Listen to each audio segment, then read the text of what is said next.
So I think it is amazing what can be done by simply selecting and accumulating genetic variants. Artificial selection has transformed Teosinte into maize and transformed wolves into a diversity of different dog breeds. But natural selection can generate equally large changes in completely wild animals that are adapting to the kinds of environmental changes that occur all the time in the history of the Earth.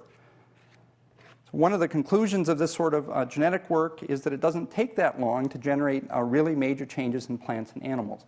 So all of the changes that we've talked about have been generated in the last 10,000 years or so.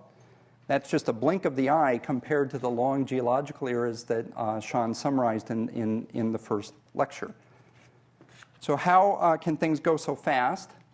Part of the answer is that single genes have big effects, right? So we saw that for the genes that control the fruit cases in corn, or the branching pattern in corn, or the leg length in dogs. So those are all examples of artificial selection. Exactly the same thing we've seen in some of the genetic analysis of natural selection.